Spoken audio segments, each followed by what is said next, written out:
Welcome back, everybody, to Warriors of the Rainbow Spiritual Guidance YouTube channel. My name is Jason. As always, I will be your guide. So, if you guys have been following me, you know that I've been doing a lot of meditating, and I've been getting a lot of different things during my meditation that I've been describing to you guys throughout the videos.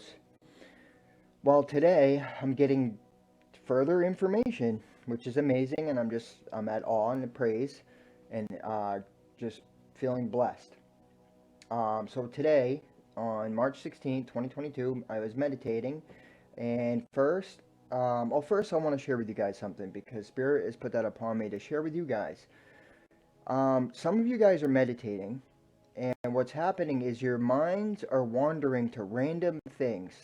And what's happening is you're actually taking that as you failing at meditating, when in all reality, it's actually you being shown stuff through meditation to write those things down, right? To see where your mind wanders during meditation. And if random things are coming up out of like nowhere, for example, if you're just meditating and Jean-Claude Van Damme comes up, right? There's a message there. So I'm being told to share that with you guys, because I know that it's for a purpose, and then it's going to help you receive understanding or understanding and wisdom about your situation and certain things happening in the world. So I had to share that with you guys. So today, meditating, first I saw a man and a woman on a hill, on a grassy hill, dancing with children in a circle holding hands, dancing around them. That was pretty cool, right? And then I went, like, later on in the meditation, I came up to London, the Eiffel Tower, and the Led Zeppelin blimp. The Led Zeppelin stuck out. Again, Jean-Claude Van Damme came up, right? Which, London, France, that area, Jean-Claude Van Damme, that's a French name. I've done some research. I figured a lot more out for you guys. So let's just get right in to show you what I have been led to see, okay? Because I've been showing things about the two witnesses, right? So first, let's go to where was the first thing I noticed? Let's go to the Eiffel Tower. So, something stuck out to me, a couple things about the Eiffel Tower. March 31st. Well, we're in March right now. So, that is a date for somebody. Pay attention to that date. Also, the tower. This is another word that stuck out to me. I feel that there's a tower moment coming, but in a good way. It's a good way, right? So here's what I found really cool. The nickname of the locally nicknamed of the tower is La Dame de Fer, right? There's that dam, Jean-Claude Van Damme, and it means Iron Lady. Iron Lady. So let's go real quick to Google and let's type in Iron Lady. I didn't do this. This is something on the fly, so I'm doing it with you guys. Iron Lady, ancient mythology. For some reason, I don't know. I'm just following my intuition, so we're going to see what happens. French, the Iron Lady. Look at this. Wikipedia. Hero of Thessaly. And this was a really woman named Sensius who was transformed into a... Yeah, okay. The myth of the Iron Lady. I'm feeling led to this one first. I don't know why. According to the book XX1. Okay, so that's a tarot number right there. We're gonna do that. Let's write that down real quick. XX. So that's number 7. That is a major arcana card, though, and I can't, on the top of my head, I'll remember in a second. We'll get to that here in a second. Okay, so let's check what this says, because we're doing research together this time. And if you guys see anything that sticks out to you, please comment in the comment box, because this is, dude, look at that. You can't make this stuff up. Remember the Poseidon vision? Look at this. Poseidon had sex with her. Let's read this. According to the book X11, so it's 7, of Ovid's Metamorphosis, right? So we need to look at this book, because that word came up in metamorphosis. That's what we're going through, right? He was originally a woman. So this person, known in English as Ovid, was a Roman poet who lived during the reign of Augustus, where he was a contemporary of the older Virgil and Horace, with whom he is often ranked as one of the three canonical poets of Latin literature. The imperial scholar Quentin, we can check that out. But so that's important for something. Metamorphosis. We need to write that word down, because that word's sticking out. So I'm just showing you guys stuff here, okay? This is how I follow my intuition and how I'm led to truths. And this is how you are going to learn yourself, because you're just as talented and gifted as I am. Nobody doesn't have gifts. It's telling yourself you don't is why you don't. We're going to keep that word. I wrote it down because we're going to go into that word, but I want to read a little more of this. What is Apollonius of Rhodes? He was an ancient Greek author best known for Argonautica, so the Golden Fleece, Jason in the Golden Fleece. You cannot make this stuff up. This is crazy. I was just researching this the other day too. So, my name is Jason, right? It's beautiful stuff, right? So he was briefly noted as the great father of the lesser son Coronis, King of the Lapis, the son of Canis, Cianus, or whatever, counted among the Argonauts. In some accounts, his father was actor. His own children were, he led a war. So who sailed forth again among the Argonauts? I used to work for a company called Argo, right? But the Argonauts were a band of heroes in Greek mythology who, in the years before the Trojan War, accompanied Jason to Colossus in his quest to find the Golden Fleece. Remember the Golden Gate, okay? So now we're going to write down the Golden Fleece. This is going to end up taking me a lot of time to research everything that's being shown, but I'm showing you guys how to follow the breadcrumbs for yourself, okay? And we're going to get a message out of this together. So, Cianus was also an Argonaut in some versions. The striking mythic image of the hero is that indomitable through his more than human power, his enemies, more than human powers, right? That's what I'm definitely possessed. I have it. You guys have it. This is what's going on. His enemies, Centaurus, resorted to driving him into the ground with the timbers. They could neither force him to yield, nor yet dispatch him, but unbowed, unbroken, he went into earth down under, crushed by a shattering hail of heavy pine trunks. That's part of that play, or that story. Centius was originally a woman named Cain and Abel, right? Who was transformed into a man. By the sea god Poseidon. Remember I saw the Poseidon, the statue? Okay? According to the pseudo Apollodorus and Scalis on the Iliad, Poseidon had sex with her, and afterwards she asked him to turn her into an invisible man. Poseidon granted her wish. According to Achilles, whose version is the earliest surviving one, Canis, here spelled Cain, after having sex with him, asked Poseidon to turn her into a man so that she wouldn't bear his child or anyone else's. In other versions, Poseidon wished to sleep with her, but Canis made him promise her a favor in exchange for hers. He did, and she asked to be transformed into a man, whereupon he granted her wish. But due to her change, he failed to fulfill his own. So, something's sticking out to me. Okay, and this is definitely readings that I've been picking up. But granted, wish granted. So that's for somebody. Metamorphosis, Golden Fleece, wish granted, and this number card here, this card. So follow the breadcrumbs. Wish granted.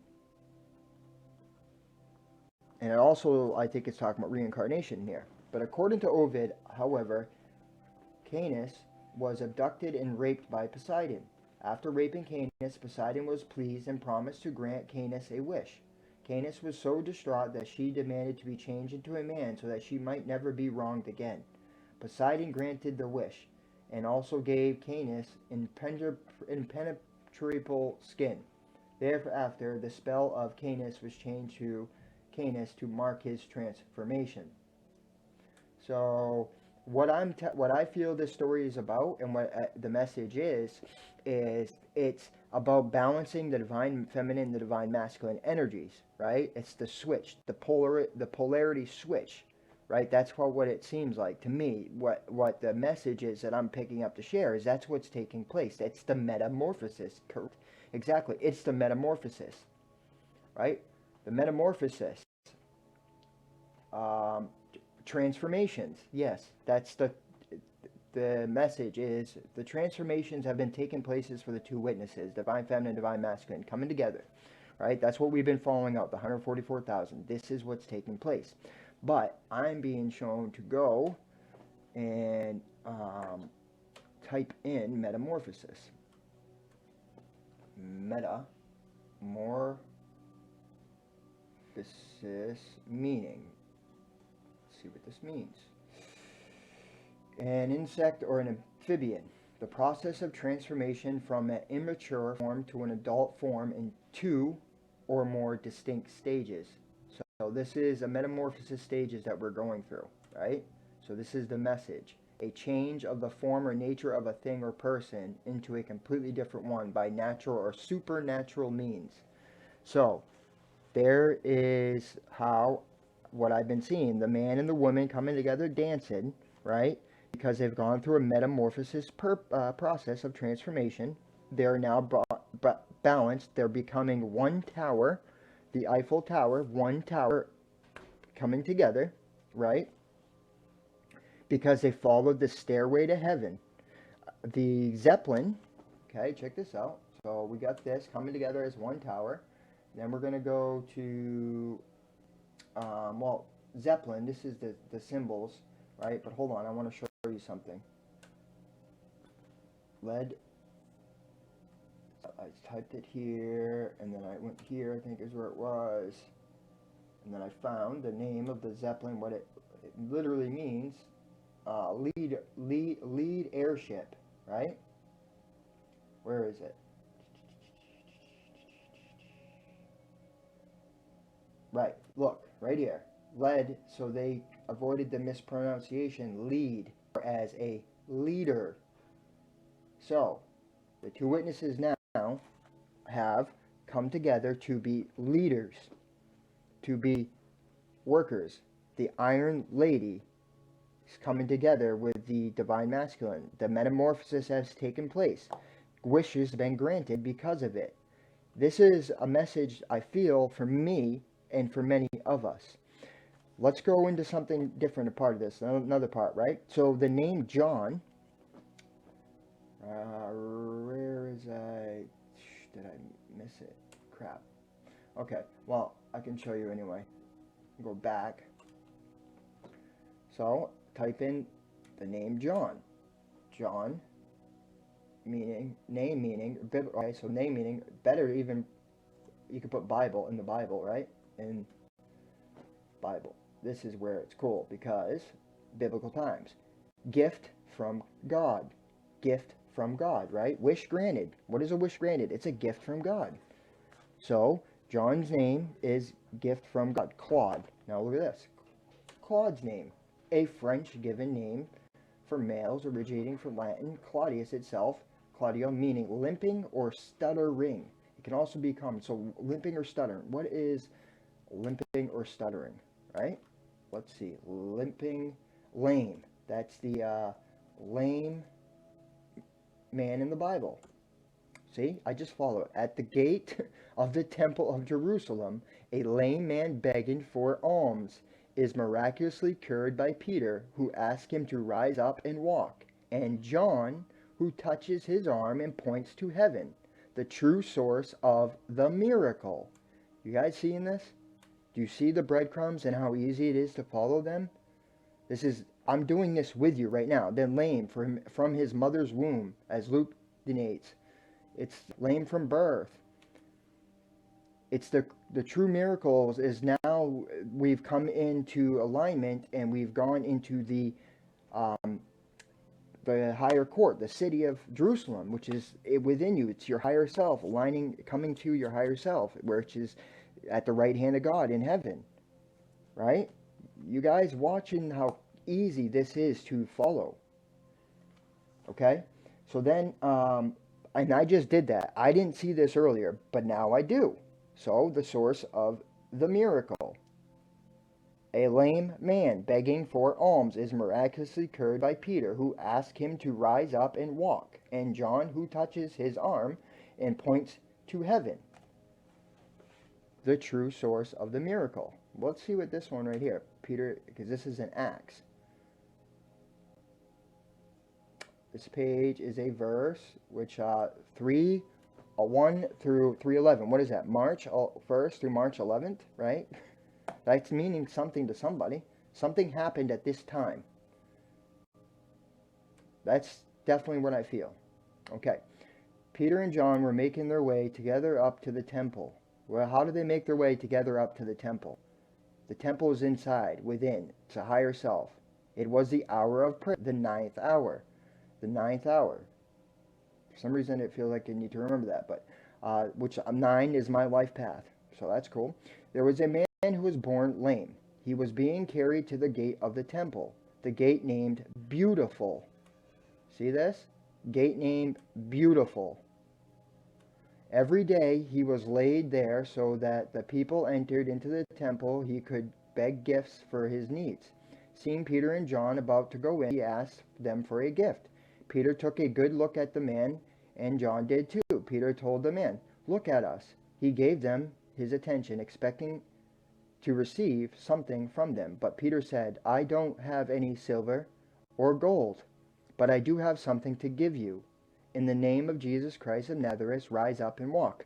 Now remember the video last night about the camel and releasing all your baggage and releasing all your focus to not be about making money and getting rich, but about being of service. That is the true calling of the 144,000, the two witnesses, the chosen ones. That's what we're here for. We're not here to judge or condemn or do anything outside of be of service. That is the whole point. And this is what they're saying right here. Again, it's going back. Follow the breadcrumbs. It's all it takes.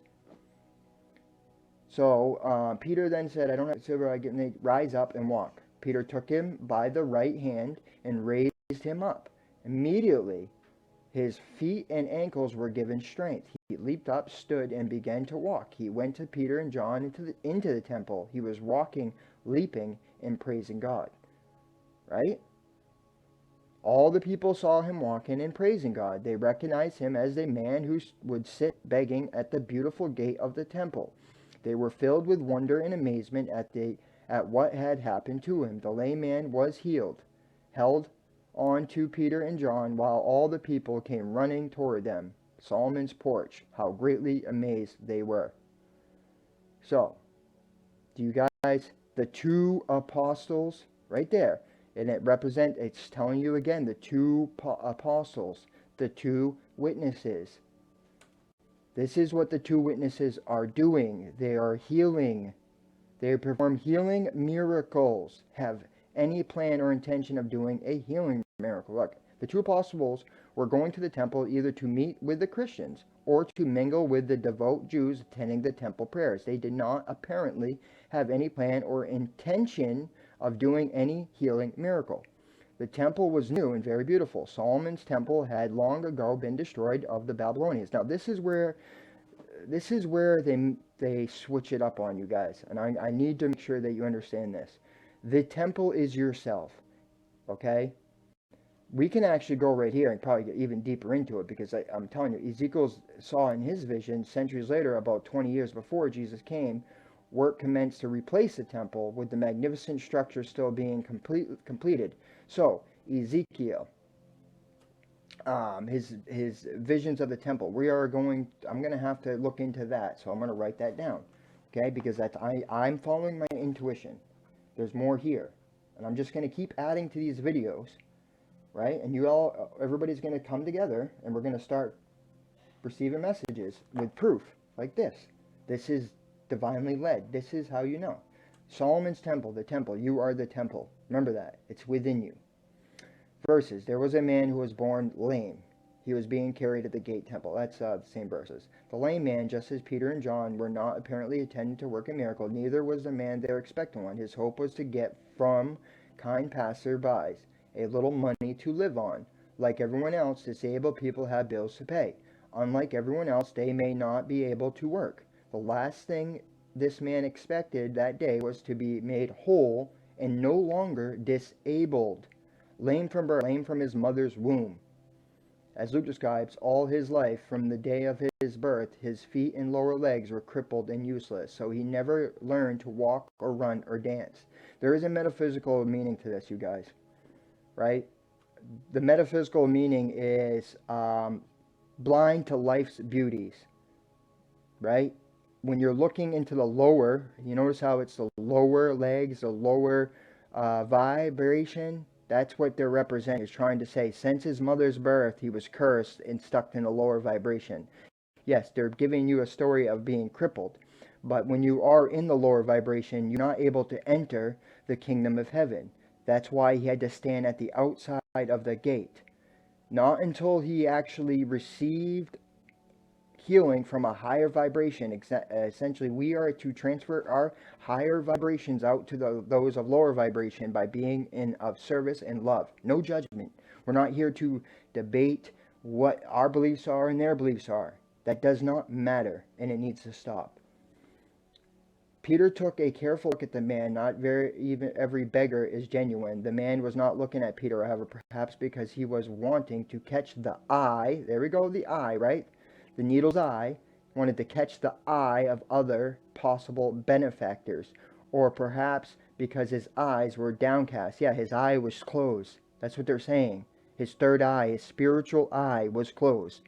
Peter, seeing the opportunity to work a useful miracle, wanted the man to have no doubt about who his healers were. Who was his healers? That's the question. Do you know who his healer was? Himself. Peter told them about the kingdom of heaven within himself. That's it. Transferred the higher vibration energy to him to let him see within himself. Okay, so then Peter said, I don't have any silver or gold. More than silver or gold. The man would have been delighted enough with a silver coin, but Peter didn't have one. Instead, he had something priceless to give. Silver or gold. I don't fully have all the understanding, but I can tell you the silver cord is cords that you attach to others into this world, right? Like the web of life. And then the gold cord is the cord that is to your higher self, to heaven. Okay? So it is. Name of Jesus Christ. In this case, the word name means authority. That's it. You have the authority to heal. That's what the two witnesses have. The authority to heal because they're operating with their higher self, which is in the field of heaven, the Christ, the Holy Spirit, W-H-O-L-Y, the whole Spirit is there. Every spirit that's ever attained ascension is there, and you're able to tap in because you are what? Spirit. Jesus had come to be known as Jesus Nazareth because Nazareth was his hometown where he grew up and worked for the carpenter. The name Jesus is a form of Joshua. It was fairly common in the name boys. So Peter identified him, Jesus the Messiah of Nazareth. Declare it, make. So essentially what it is he's saying, you healed yourself, your higher self healed yourself. You, inside you. I am waking you by speaking truth and love to you. Now you are able to see your higher self, your Godhead. Peter took him by the right hand, and that's the most important that's very important right there, right? Christ stands where? At the right hand of God. Took him by the right hand. He showed him the higher self. You're at the right hand of God. That's the point. That's what he's saying. Okay, so I think we got the point on this one, right, guys? All the people saw him praising, begging at the beautiful gate of the temple, right? We're all at the gate of the temple until we align ourselves with our higher selves and come to contact. Then we enter the kingdom of heaven. And we have. The true 144,000 have now walked in and aligned themselves, and they are in heaven. They're in Jerusalem right now. It's not an actual place like you guys are been told. It's your higher self, a union. It's the within. Okay. Let's go to the next part, because that's all. See, I follow the breadcrumbs, and I followed them with you guys. Now, there's other things that I was shown too.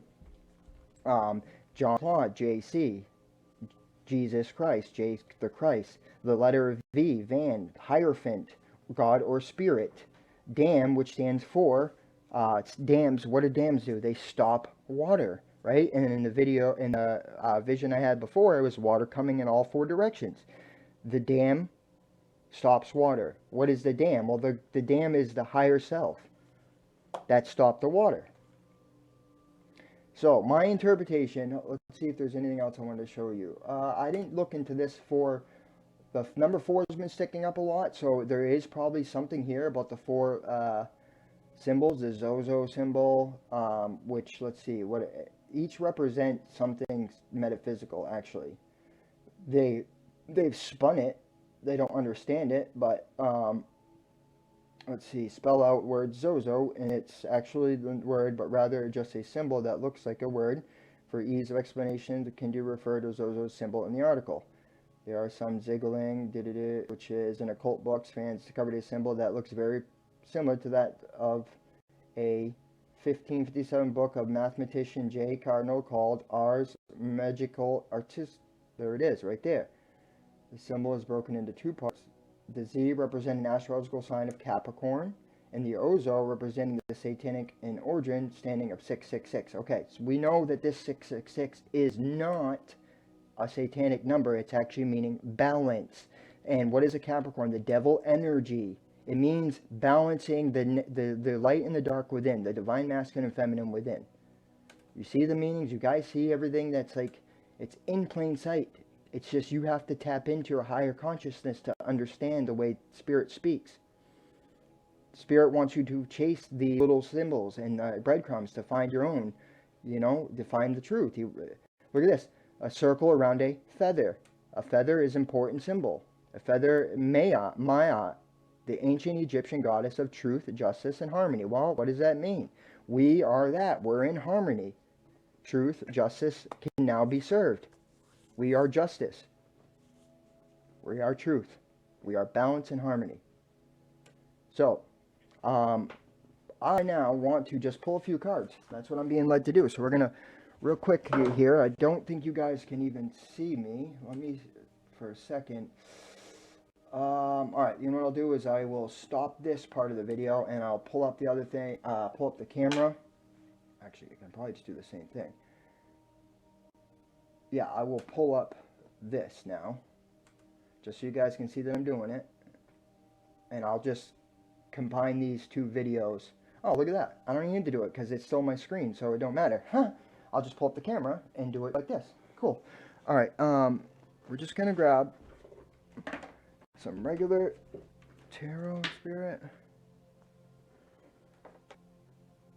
Light starseed. Okay. Alright. Alright. This is going to be a long video, guys, so I'm wondering if I should stop this and make this a 2-part. Yes, okay, so if you guys watch this, I'm going to make this a 2-part. I'm going to end this. I'm going to add this. This is part 1. And then I'll put another part. I'm going to upload this so you guys can see where we're at, and then you can watch the tarot video later.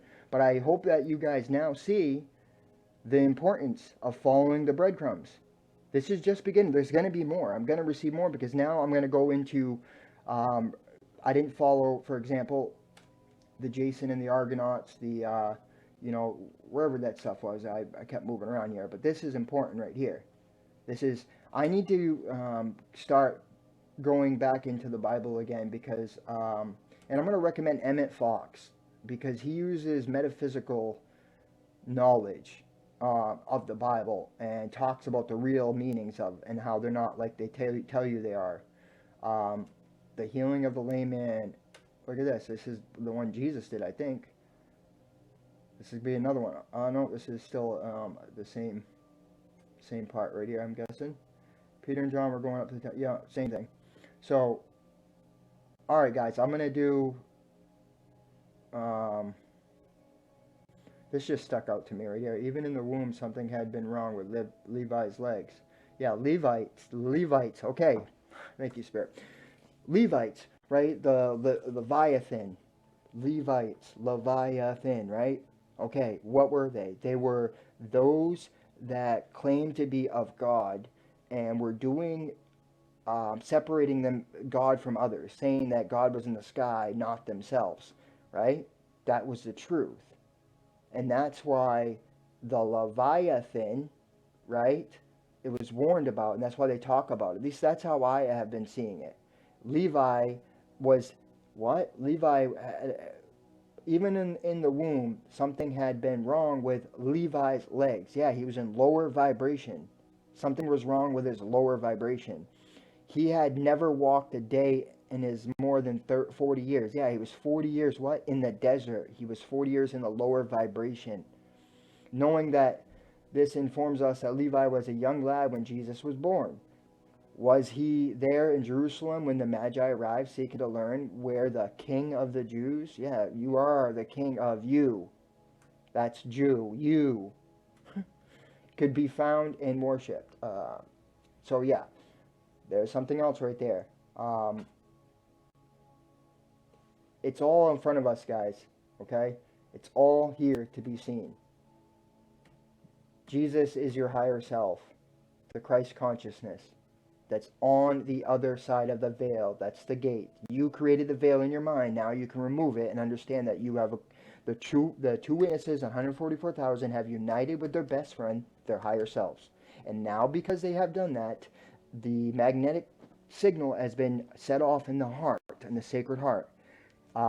So soon to come, there will be a uniting of two counterparts to perform miracles. Okay, that's the truth.